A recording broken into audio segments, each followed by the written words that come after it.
3 7 પ્રકરણ 6 ત્રિકોણ અને તેના ગુણધર્મો.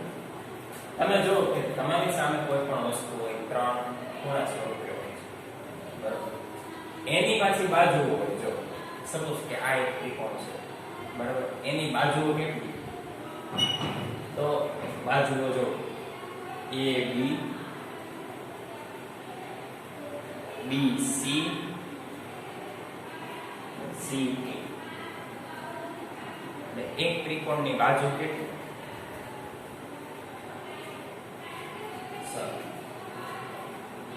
3 બાજુ બરાબર. પછી ખૂણાઓ કેટલા? તો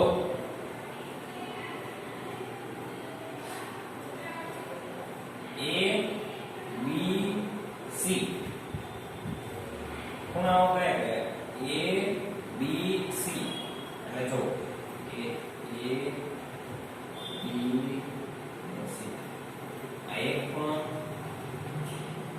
બરાબર. પછી B A C એનું ઊંધું B A C. અને છેલ્લો શું છે? B C A. એટલે B C અને A.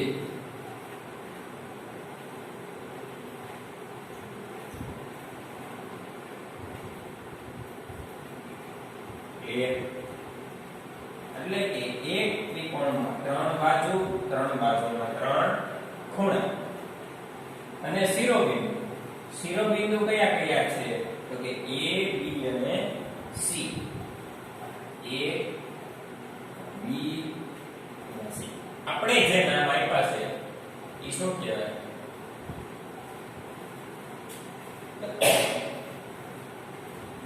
શિરોબિંદુ કહેવાય.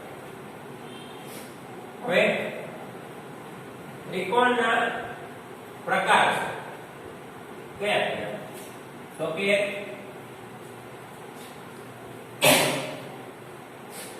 જેમ બાજુઓ છે તેમ બાજુને આધારે ત્રિકોણના પ્રકાર છે. એ કયા કયા? જો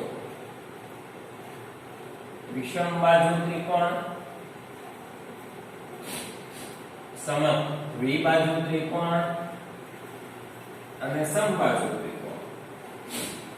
વિષમ બાજુ એટલે શું? કે જેની એક પણ બાજુ સરખી ન હોય. સમદ્વિબાજુ એટલે શું? દ્વિ એટલે બે અને દ્વિ એટલે બે, એટલે કે જે ત્રિકોણની બે બાજુ સરખી હોય તેવો ત્રિકોણ. અને સમબાજુ ત્રિકોણ એટલે કે જે ત્રિકોણની ત્રણેય બાજુ સરખી હોય તેને સમબાજુ ત્રિકોણ કહીએ છે. પછી જે ખૂણાની આધારે ત્રિકોણમાં 3 ખૂણા હોય છે બરાબર. કોણ ત્રિકોણ, ગુરુકોણ ત્રિકોણ અને કાટકોણ ત્રિકોણ. તો લઘુકોણ ત્રિકોણ એટલે શું? કે જે ત્રિકોણમાં 90 કરતા નીચેનું હોય, જે ત્રિકોણનો ખૂણો 90 કરતા નીચે બનતો હોય તેને લઘુકોણ ત્રિકોણ કહે છે. જે ત્રિકોણમાં ખૂણો 90 સુધીનો બનતો હોય તેને કાટકોણ ત્રિકોણ કહે છે. અને જે ત્રિકોણમાં ખૂણો 90 કરતા ઉપર બનતો હોય તેને ગુરુકોણ ત્રિકોણ કહે છે બરાબર. મધ્ય બિંદુને તેની સામેના શિરોબિંદુ સાથે જોડતો રેખાખંડ એટલે મધ્યગા. હવે જોજો B અને C બરાબર, એની વચ્ચે એક આપણે મધ્ય બિંદુ લઈ લઈએ D. એની સામેના શિરોબિંદુ સાથે જોડતો રેખાખંડ એટલે એની આ D ની એક્ઝેક્ટ સામેનું શિરોબિંદુ કયું છે? A. 2 3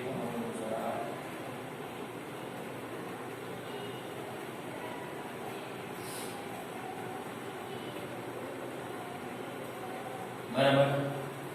એટલે કે જે મધ્યગા છે વચ્ચેના સામેના શિરોબિંદુ સાથે જોડતો રેખાખંડ એટલે મધ્યગા. તો આને શું કહેવાય? આ બિંદુને આપણે મધ્યગા કહેવાય. મધ્યતા દોરવાથી એક ત્રિકોણના બે ભાગ પડે છે. પહેલા જો આખું ત્રિકોણ કયું હતું? ત્રિકોણ ABC. ત્રિકોણ ABC. હવે જો ત્રિકોણ ABD. શું કામ? કારણ કે આ એક ત્રિકોણ તો છે જ એટલું, બે ભાગ પડી ગયા એટલે ત્રિકોણ ABD. એટલે હવે પહેલો પ્રકાર શું થઈ ગયો? ત્રિકોણ ABD. અને બીજો પ્રકાર કયો કહેવાય? ADC.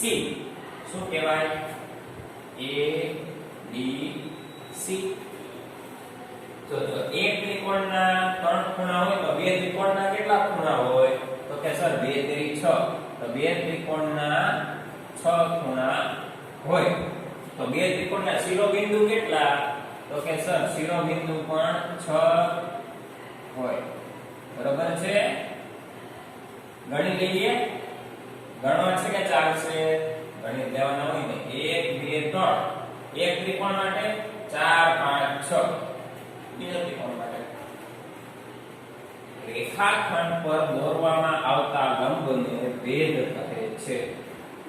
રેખાખંડ પર દોરવામાં આવતા લંબને ભેદ કહે છે. હવે સપોઝ એમ સમજી લ્યો કે આ એક રેખાખંડ છે. આ એક રેખાખંડ છે. એની ઉપર દોરવામાં આવતા લંબને, એની ઉપર આ લંબ દોરવામાં આવે એને શું કહે છે?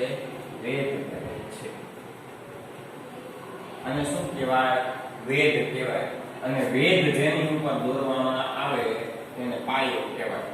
એટલે નીચેનું રેખાખંડ પાયો ગણાય, ઉપરનું રેખાખંડ વેધ ગણાય છે. બરાબર? રેખાખંડ પર દોરવામાં આવતા લંબને વેધ કહે છે. હવે વેધના અને લંબના અને આ બધા જ પ્રકારના આધારે ત્રિકોણના 3 પ્રકાર પાડેલા છે. આ બાજુના આધારે હતા, ખૂણાના આધારે હતા.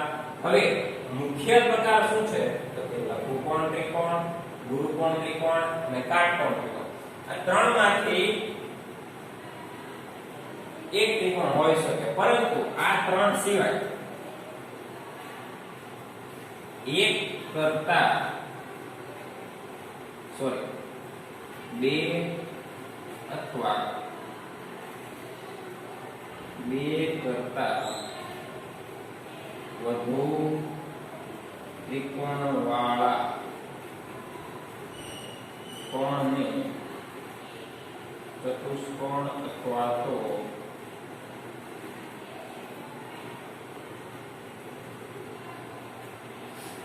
બહુકોણ કહે છે. એટલે હવે આપણે લઘુકોણ ત્રિકોણ, કાટકોણ ત્રિકોણ, બહુકોણ ત્રિકોણ, બરાબર છે, અને ગુરુકોણ ત્રિકોણ, આ 4 વિશે આ ચેપ્ટરમાં આપણે ભણવાનું છે. જે ચેપ્ટરનું નામ છે ત્રિકોણ અને ત્રિકોણના ગુણધર્મો. બરાબર? અહીંયા આપણે આપણું રાખીએ છીએ. નેક્સ્ટ લેક્ચરથી 6.1 ની શરૂઆત કરશું. બરાબર? ત્યાં સુધી